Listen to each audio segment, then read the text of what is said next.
Hi, I'm Romi. And I'm Nicole. Welcome to the Her Pursuit Pod, where we share our journey of building our business, The Daily Drip, a dynamic media platform that provides content and community for more than 4,000 South Florida female CEOs, founders, business owners, executives, and professionals. Whether it's through our newsletter, events, or this podcast, our hope is to inspire your next big move and arm you with the tools you need to crush it. So tune in on your drive to work, wind down with us after a long day as we share our journey and the journeys of other remarkable business leaders on Her Pursuit. Hi, everybody, and welcome back to another episode of Her Pursuit. I'm Nicole, co-founder of The Daily Drip, and I'm joined here with my partner in crime, Romi Wallach. And we have another set of thought leaders to bring to you. We've got Nicole Cumberbatch, we've got Kelly Toliday with us, and we're here to talk about spontaneity. And I feel like, Kelly, I'm so glad you're joining us back again on this episode because we just did a recent episode. And if you didn't get a chance to hear it, go back and give it a listen.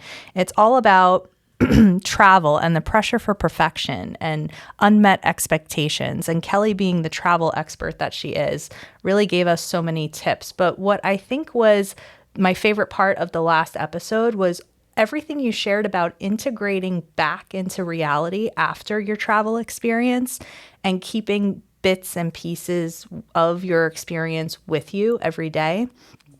And one of the things that you mentioned was the one free day you had in Costa Rica. And you said that that was your best day. And you brought a lot of that back into your reality. So how and why? Yeah. So, I guess when I plan my trips, whether it's for clients or for me personally, I always try to encourage at least one free day. And depending on the length of your trip, maybe you have multiple free days. But by that, I mean, you just don't have any tours, you don't have any restaurants, you don't have anything like any hikes. You just have a day to wake up and decide how are we all feeling, depending on how big your group is. For us, we had 8 adults and 2 kids, which is a fantastic ratio to travel. Never going anywhere else without an entourage of adults with me to help. But it's a lot of different, personalities and needs and travel styles. So we purposely had our last day be completely free. And it was awesome. Like my husband got to decide, and my husband and his mom got to decide to just stay at the house. We had a beautiful house there, and they just stayed at the house all day and relax. That's my husband's favorite thing to do, is just have nothing to do and just sit at a pool. Whereas the rest of us, we took the kids to this little waterfall that was just down the road that is not on any TripAdvisor list. Like I remember talking to a friend that lives there, and he was like, "Oh, you got the full local experience going to that waterfall." And then we found this random restaurant / pool / old plane turned into a hotel on the side of a highway that we had lunch at. And it was just random things that we were like, oh, we have time for this? Sure, let's go see that. Oh, we have time for that? Sure. And had we had a really strict, rigid schedule, every day having a tour, then we wouldn't have had the chance to just kind of see where the crumbs led us. And one thing to note is at that waterfall that we went down to, we were just about to leave, and all of a sudden we look up and there's a troop of monkeys just all around us, run. And my daughter, who's 2, still says, "And we saw the monkeys at the waterfall." That was not on any best of Dominical Costa Rica list, right? That's just because it's on the mountain that we were at.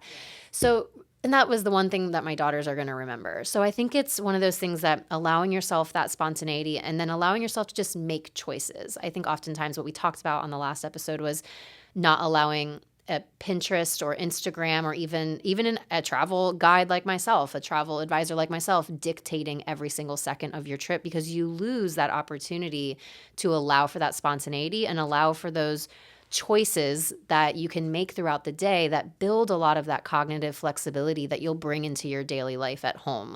Just realizing that, okay, I don't have a plan and everything is probably going to work out, I think is a tenet that you can take with you in business, in relationships, in family. I think as moms, we think every decision we're going to make is make or break, which sometimes it is, but most of the time it isn't. And when you travel, especially with your kids, and you don't have that set plan and you have that spontaneity available for yourself, you realize, oh, okay, I can just go with the flow.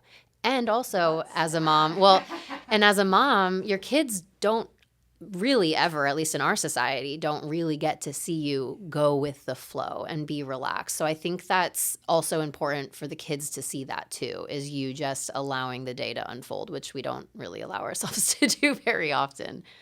I think that's interesting. The cognitive flexibility, how often do you put yourself in a position where you're a surprise can be afforded to you and then put you in that position where you have to think, am I going to go left? Am I going to go right? And am I going to say yes? Am I going to say no? When everything is so pre-planned at quarterly sprints or annual miles, right? Like you kind of just don't even give yourself that opportunity to let life surprise you.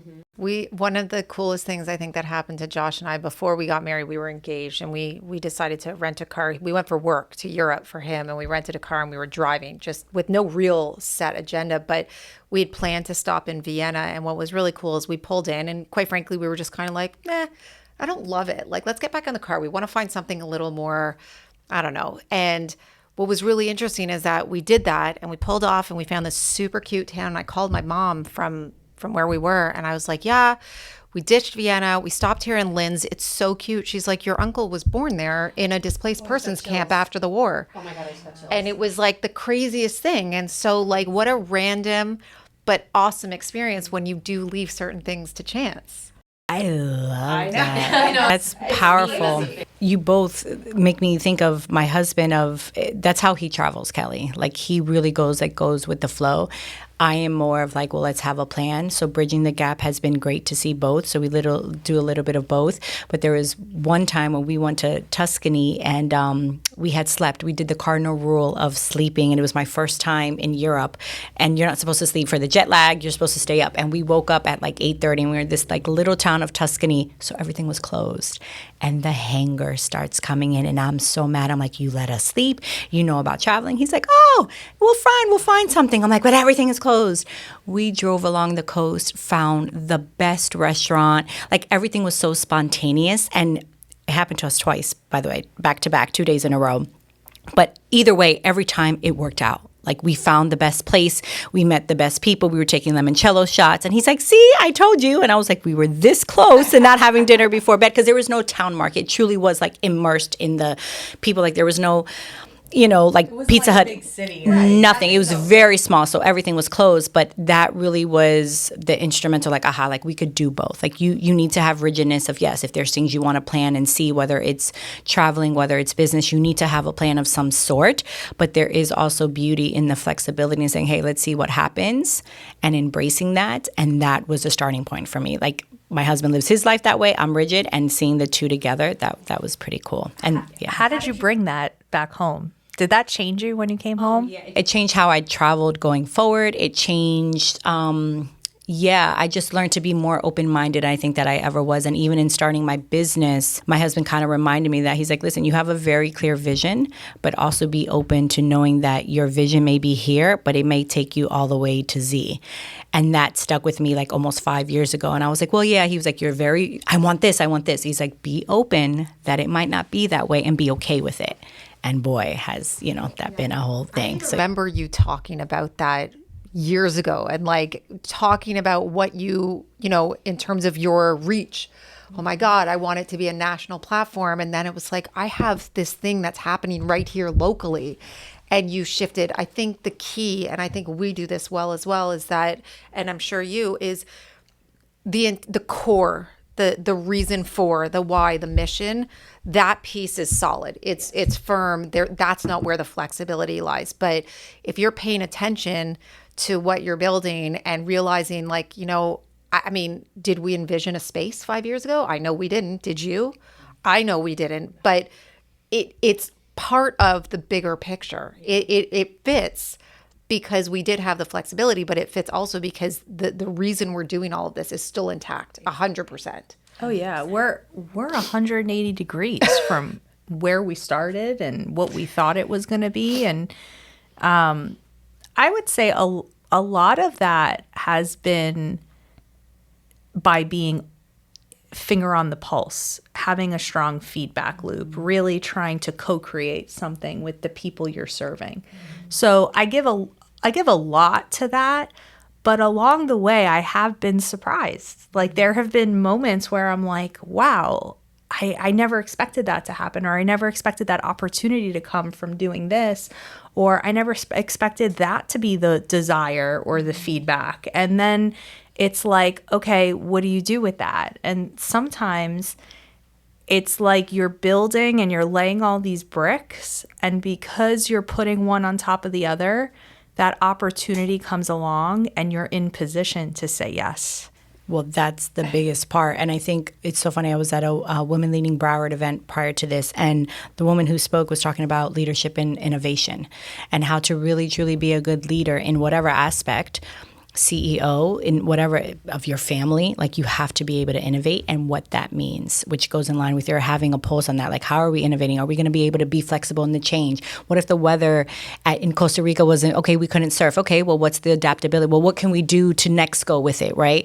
In business, all right, well, the members want this. So does that mean now we look at the space? Like, what does the innovation look like? And how are you flexible in staying with the innovation, but still staying true to your core? And I think that's where we're all trying to figure it out in our businesses of having that, but that's the beauty in it. And if you're not flexible to that, if you're not adaptable, if you're not open-minded, that's where I think some people lose and they're not successful. I love the word pivot. Like, ever since that started coming around, I think your success as an entrepreneur, as a parent, as a traveler is in direct correlation to your willingness to be able to pivot. I have a travel example of this. We were in Thailand last year with my kids. We were there for 5 weeks, and we went to this island that we loved, went to this beautiful resort, but didn't realize exactly how treacherous it was for kids, like just sheer drops. You had to take golf carts up to your like villa. You couldn't walk. It was like sheer, like straight uphill. And we're supposed to stay there for 5 nights. And we realized, like, after night 1, we were like, we're on edge, literally, like, we're on edge. And like I've got a 15-month-old and a 3-year-old. Like, this is not safe for us. It's safe, but also, like, we're not relaxed. So this isn't great.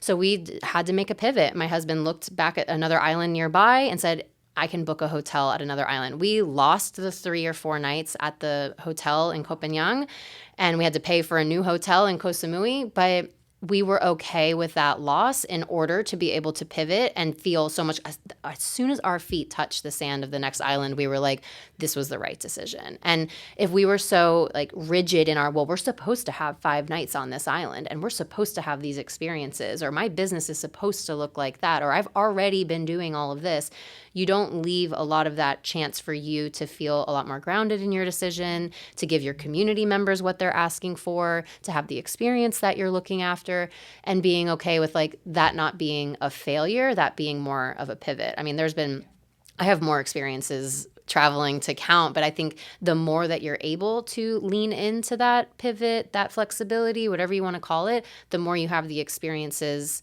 in like your reservoir of strength to be like, oh, that worked out last time. What if it works out this time? Instead of saying like, what's the worst thing that can happen? It's like, what's the best thing that can happen? Don't even say it. Oh, is that your mantra? Well, no. You'll see. hear it later. We will, yes. You'll see. That's a whole amazing. moment. I just do a teaser here. Yes, you did a teaser. But I love that. And I think, you know, it's funny for all the detail-orientedness I have, for all the planner that I am, I'm not married to any of it. That's the one thing I can say about myself. Yeah. No one will scrap an idea or redline something faster than me, which is like the irony. The new thing and then start the new thing. Yeah. I think that's the irony of me is, yes, I'm very detail oriented. I'll plan, I'll think through, I'll iterate in a vacuum, knowing I'm in a vacuum, so that like when we go out and bring it out, I'm watching. We just had this with Spark for International Women's Day. It was the first time we ever did a program like that, a real true production. Mm-hmm.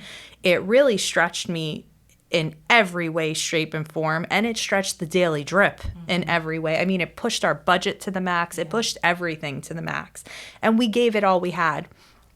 And even then, I knew in doing it in real time, like I would say to myself, I wonder how I'm going to be surprised, because that's really how I look at it. I know like once I bring it to the world, there's going to be things I couldn't possibly have envisioned or prepared for. And I'm okay with that. So like I'm going to go to it, but then this is where Romi has to nudge me and kick me and tell me to stop thinking, because she could hear my wheels spinning. But like I go to it almost excited, almost like chomping at the bit to see what am I going to discover now that I didn't account for, that I didn't learn? What do we need to do next year? What, and what am I scrapping? Because it's kind of like those are the moments that surprise you. And to be honest, the production itself and the concept itself was a surprise. It came from a member. It came from Ciara saying we should have a program like this. We should have an initiative like this. We need this for the Daily Drip. And me saying, really? You want us to have something like that? That would mean something. And then I started asking a few other members, and everyone had a very similar response to her. And I was like, wow. But if we hadn't been doing International Women's Day every year, if we hadn't already established a reputation for it, if we hadn't already had the city of Boca Raton partnering with us, all the venue partners, everybody who had now come to grow and love this initiative that was evolving year over year, I wouldn't have been able to pivot because it wouldn't have been a pivot. It would have been a build. Right. And that's the difference is like, you have these things that come in front of you, but because you're building that foundation and you keep putting bricks on top of each other, these pivots come along and you're in position to pivot. You're in position to say yes or no. Well, because you're doing the work. And we always talk about that. Like, work is key. I think people see all of the successes and all the things, and they're like, oh, like, that's pretty. You're putting on this great event, and that's great, and this great trip. And you're like, oh, yeah, I mean, there was research. I went to the place. There's things. We have to work. We have to network. And like you have to do the work consistently to your point, and say be ready for the right opportunity because you don't know when it's going to hit, and be prepared to say also, can I take it? Should I take it? What does that look like? But you have to do the work. Like it starts with doing the work and being consistent with it because it's the only way. It's the only way. When was the last time that you were really surprised? Like, I mean, really life knocked you on your ass? Well, obviously getting the call to like, hey, so remember when you had an idea, we talked, we're going to collaborate such and such. Well, I have this space. Do you want to take over this space? Almost 5,000 square foot space. So you just got a phone call. Just got a phone call right before the summit last year, September. Just got a phone call. And my husband was like, heck yeah. And he's really risk averse, so I was surprised. And I had to take a step back. I'm like, yeah, it sounds great to you, but who's going to do the work? Right. We can have a whole conversation because I'm also still raising a family. Not that my husband isn't either, but women are in charge of our households. So I was like, hold on, like this is a whole different thing. So that was Let's put context for any of the listeners who don't know your story. So Nicole is sitting with us. She's the founder of the Motherhood Village, which started as a podcast, grew into a community, and now today has a physical location, which I'm sure is the first. I'm putting it out there for you. Okay. Yeah, sure, it's the first. But so this was not part of your plan. You literally got a phone call and was like, hey, space available. It wasn't. So when my son was a baby, I had always envisioned, I wish there was a place that I can work. Like I had envisioned it when Jace was like 6 months old. I told my husband, he's like, do you think women? I'm like, yes, to go and have a cup of coffee and your kid can play and there's all these resources. Absolutely. Jace is 7 now, right? So it was always there, but you're building all of these things, and then you're pivoting to this one, and it went from the podcast to like, well, we're not making money, we're just having conversations. So, oh wait, now there's this. So those building blocks, right? And then yes, there's more context with how I knew the landlord and all the things, but yes, they just called me and said, hey, we have this space. Would you like it? Like, what was going on in your head? Like, the guy calls you. What's the first thing that comes to your mind? Oh, God. And it was around the summit time. I was like, holy shit, probably. After that, probably like, can I really, like I had to think and say, can I really do this? Was probably the next thing. Like, can I, should I, who am I? What are people, like all then it was like the negative and positive kind of things all at once. Could I do this? I'm raising a young son. Do I have the capacity to do this? Then everyone's telling me I should do this. The people I did tell, and I'm like, okay, well, maybe I should. But then what they don't tell you is when you're building something like that and then now we're negotiating. So then my confidence is going lower because the longer it takes, I'm like, well, wait, now I'm really thinking, can I do this? And truthfully, I think for anyone here, if you're building something, you got to have a little like, loca, like you got to be a little crazy. Got to be a little insane and truthfully humble. Because I think if I didn't realize what, like even to this day, people are like, well, like Kelly was like 5,000 holy, and you guys went, you see the massive size when you walk in. I think I still don't realize, and that's a part of like the almost like the obliviousness. Like I'm like, no, it's okay, and it's like, honey, like no, and there's a little bit of that too. You have to be a little bit, you call it crazy, but there's like almost a part of you that like doesn't even truly understand the magnitude of it, because 100%. you have to stay so focused on the task at hand. So it's like, if I spend my day focused on the fact that, holy crap, I just opened 5,000 square feet, you'll be paralyzed. Like, you won't act. Whereas, like, you're just like, 5,000 square feet, it could be 5 square feet. The bottom line is this has to get done, this has to get done, and you're in it. Go mode. Like I'm like like the magnet. And actually, my husband made another good point too, because he was like, "Well, you're also not feeling that because I felt that 6-7 months ago. Remember, everyone else is finding out, so everyone's like, oh my god." Right. But I was going through this like 6 months ago, looking at the numbers. Could I? Should I? What does this look like? But yes, there is a part of it like you have to be oblivious. Like no, whether it was 500 square feet or 5,000, it still has to get done. I'm not thinking of that magnitude, and I'm just focused on what needs to get done for X, Y, Z. And to your point, and we can get off of it because, to talk more about the topic, but the pivoting part, the being flexible, we had the soft opening. I was so happy we did that. And I had that because it was my bird's eye view to step back and be like, okay, well, we really need this. I need signage here because people are taking pictures. Like I was able to hire people.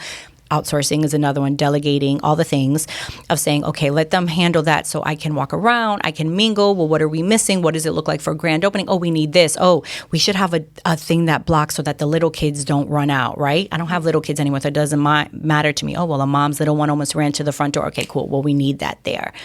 So there's beauty in that. So, yeah. I don't think, Nicole, you don't you realize the magnitude of 5,000, right? But you have spent your entire career, even pre-Motherhood Village, like doing hard things and getting through it and realizing, oh, that worked out maybe not the way I thought it would. So you have an entire lifetime of a career and just life experiences of taking leaps of faith and doing hard, cool, challenging things. And you're also married to somebody who likes to do physically challenging things all the time, that I feel like your barometer of what is quote unquote loca, quote unquote insane is higher than others, right? Because you just have this base of like, I can do this. And you have this confidence in yourself because you have consistently placed yourself in challenging situations that you've overcome. So I think that's something to be said. Like if whether you're trying to open up a 5,000 square foot space or just trying to open up, your first online business or have your first kid, whatever it is, like it starts with little tiny steps of proving to yourself and showing yourself that you're worth like putting the work in for the challenge. And then you build that confidence from there. And thank you for recognizing that. I think it's so important for people to understand that because yes, people have asked like, how do you do it? And I'm like, well, you just do the work and you have to put yourself out there.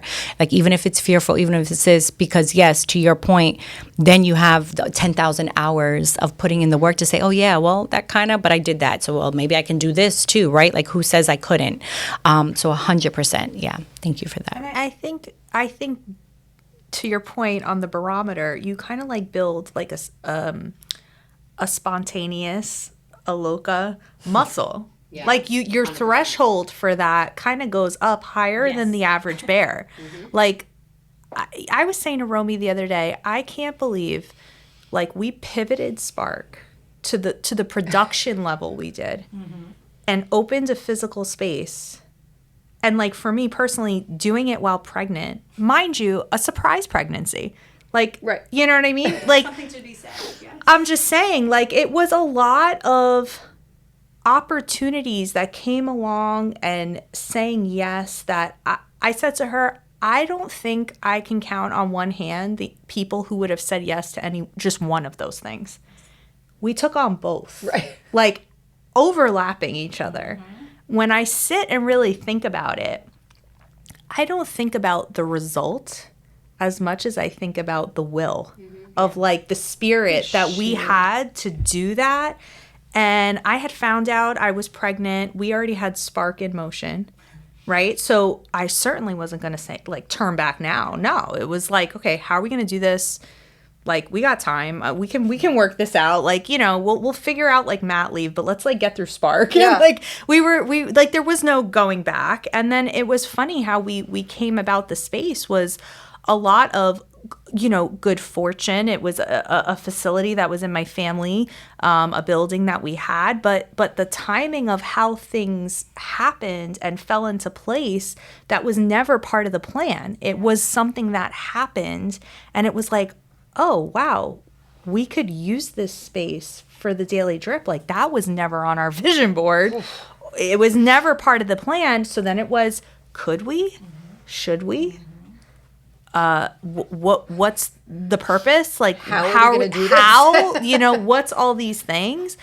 And I feel like there's just so many people that I know and I talk to where the thing that holds them back is that yes muscle, like that spontaneous muscle.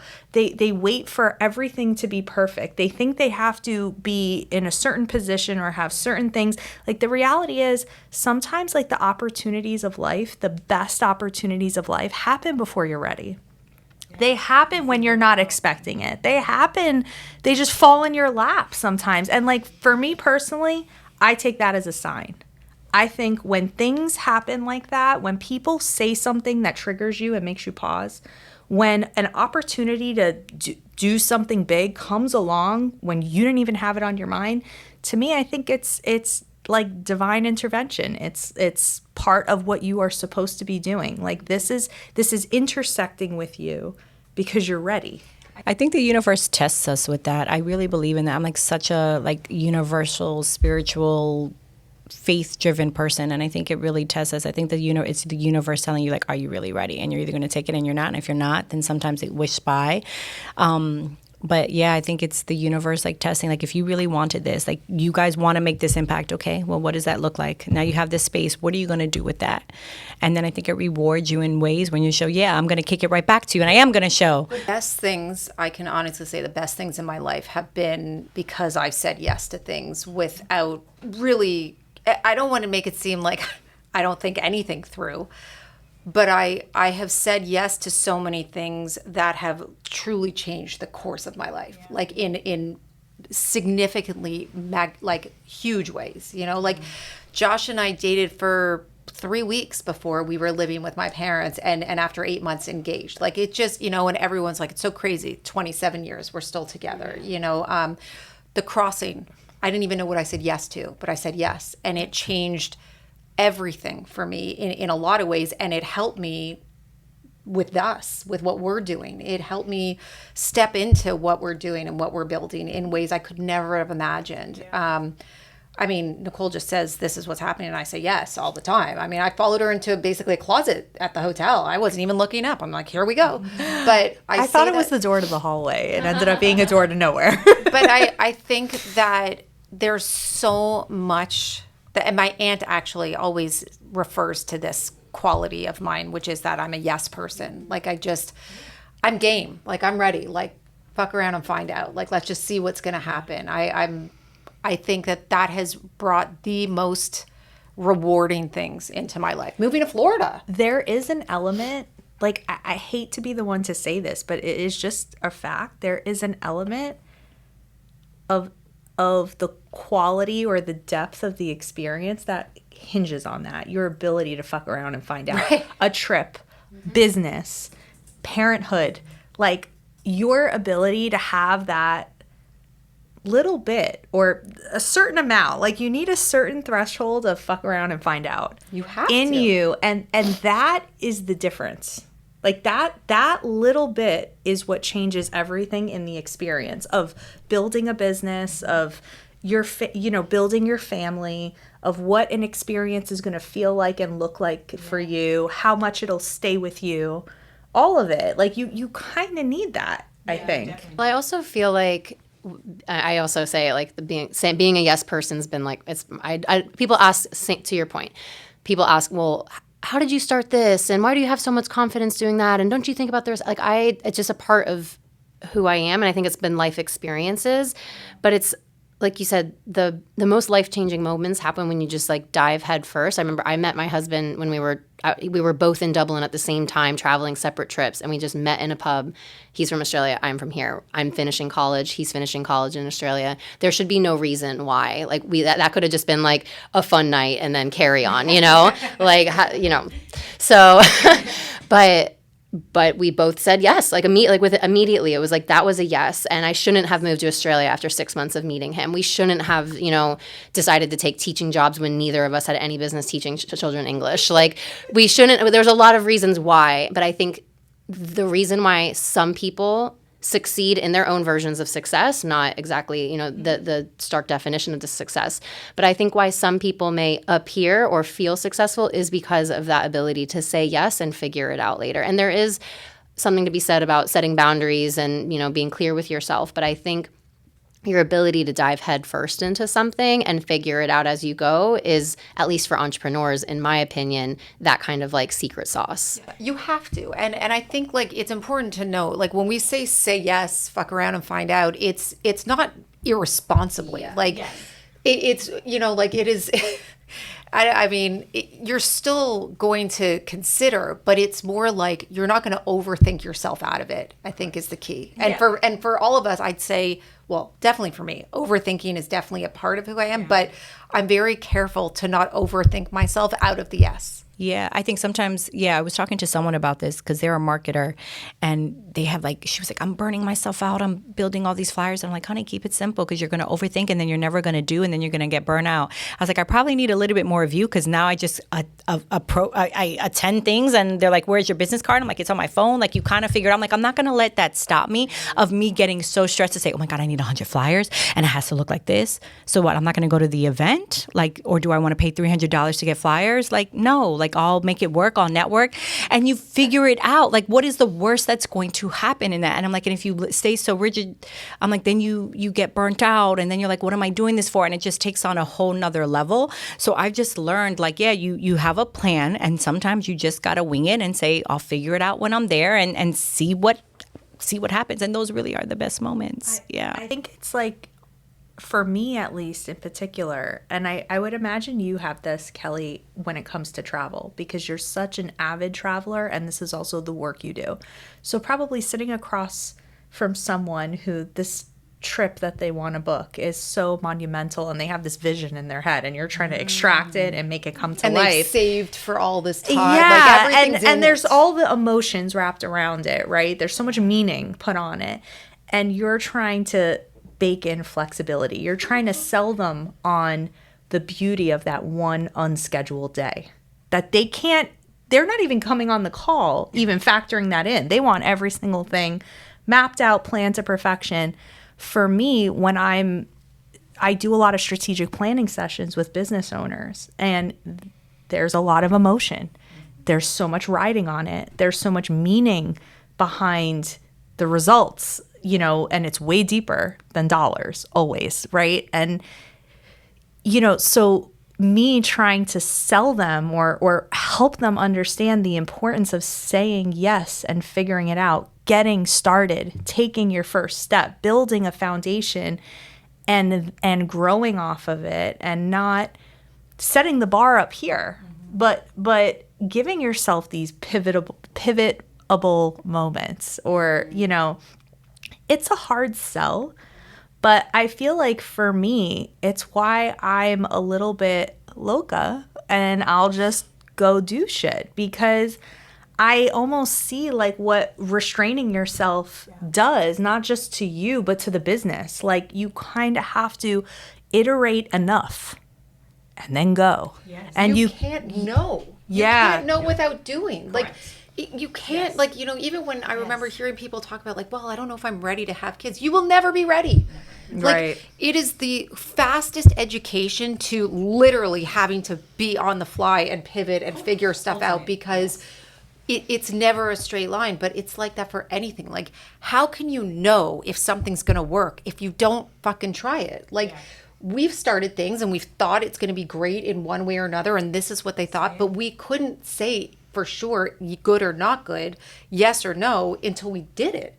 And then it was like, okay, let's extrapolate the parts that were great, because we were on to something. Yes. But this isn't what it looks like. It looks a little bit different. And I think part of that also comes from building something that has garnered so much trust from the people. Like for you, this next phase, like as daunting as it is, the community that you've built, the trust that you've built with the people in the motherhood village, they're so in that if the sign isn't there, if the snacks aren't perfect, if this isn't the right color, they don't give a shit. No. What they know is that what has gone into getting you to this point is exactly why they're on the journey with you. Yes. And so all those little things, same with you, like they've come to you.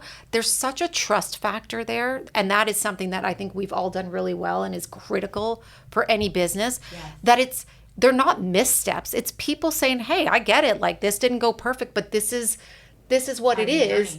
And we know that you're going to figure it out. So we're here for it. Yeah. Went back to Australia to visit my husband's family a couple months ago. And I had a bunch of friends, we're trying to see everyone, family, friends, and Sydney's a really big place. So we said, hey, we're all going to go to this pub, bring your kids. We're all going to be there. In Australia, it's just like an open air, all the kids, there's like things for kids. It's the most magical place ever. I don't even drink. And I'm like, sign me up. I'll go to the pub. So we get there, and a friend who I had met in 2016 came with her husband, and I left Sydney in 2018. Or 2019. And so she had seen me through my marketing journey. I was in corporate marketing for a long time, and we hadn't seen each other since.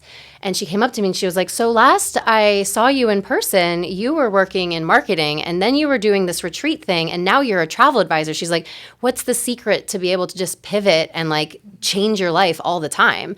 And that really got me thinking, like, what is the secret to be able to be that person that just says, yep, I was a marketer and now I'm this and now I'm doing this, and like being okay with that change? And I think part of that is what you just said, is that trust, that you're taking your community along for the ride with you. Like, I'm a pretty open book on social media, not that has to be the only vehicle, but I think as long as you're transparent with your community, like, hey, this is what I'm going through and these are my interests now. And 3 years ago I was yoga Kelly, and now I'm all in travel Kelly, but I've been traveling my whole life, so it makes sense for the community. So I think as long as you're being open and transparent and building that trust and that consistency with your community, they'll have your back. And if not, like, maybe that's not the right pivot, and you just kind of have to like go with gut instinct. Last year, my husband and I were about to buy property in Costa Rica. We were under contract. That was the dream, right? Buy property in Costa Rica, buy property in Costa Rica. And we got to the contract phase, and some boundary line things came up and water access things came up.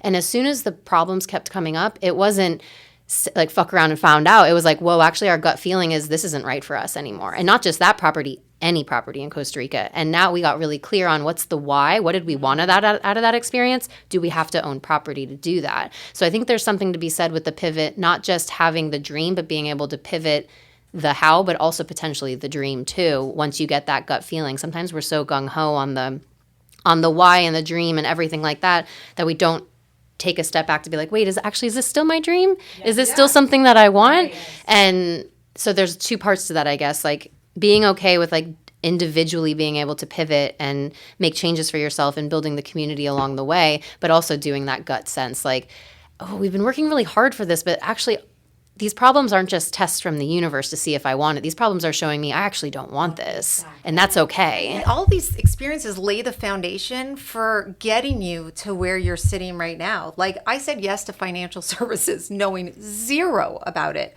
But because I said yes and I went out and started doing it, I met you. Yes. Right. And look at what I've done. Yes. Like I then took a job doing something. Like, it's been constant maneuvering. Yes. And, I know that some people from the outside be like, they're constantly moving, whatever. But every single change, pivot, has gotten me better positioned for what we're doing now. And I was just going to say, only in hindsight do you see the common threads. Yeah. In the moment, it feels like you're moving.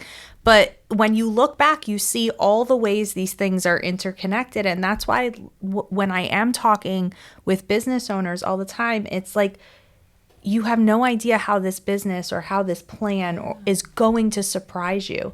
Maybe by telling you don't want it at all. Maybe by showing you, oh my gosh, this Right. You have no idea. But what I know 100% as a fundamental truth, you will not know it in your office with pen and paper strategizing. You must do something. You must take an action on what's going on in your head. I think it's also important to say, know what your risk is, because that's a big one. I've had moms come to me, and my mother's in business, and they're like, well, I want to do this. And I'm like, hold on, what is your budget with that? If right now you need to put food on your table, doesn't mean you still can't do the nonprofit that you want to do, but maybe it's just scaled back a little bit. Right. So it's important for people to hear that, because I think, yes, oh my God, I'm going to take my whole life savings and I'm going to do this. And it's like, whoa. Right. What is your risk, right? So even with the space, and my husband's like, absolutely. We had known the numbers of certain, of the previous business, and it's like, you could do this. And even looking at that, I'm like, okay, we had to have a conversation and say, okay, if I take this, what does that do to our family? Are we okay with, I'm not going to I'm not going to cook all the time.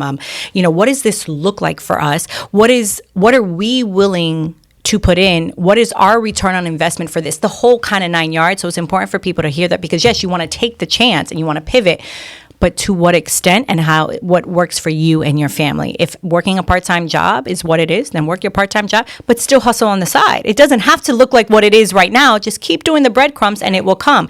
If you can take the leap of faith and do the full-time working on your business, cool. But have you looked at the numbers? That's where I think the planning goes, making sure you're clear. Like, don't lose sight of, paying your bills, putting a roof over your head. That's part of that.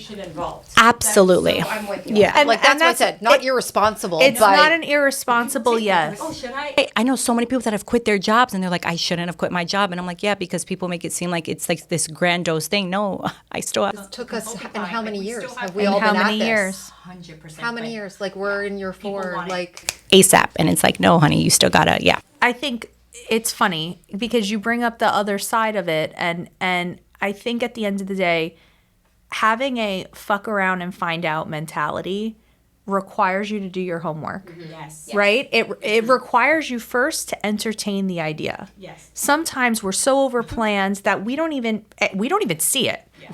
But then maybe you're the person who does see that opportunity and you won't even entertain it. But then you're going to be the person who entertains it and it scares the shit out of you and you stop there.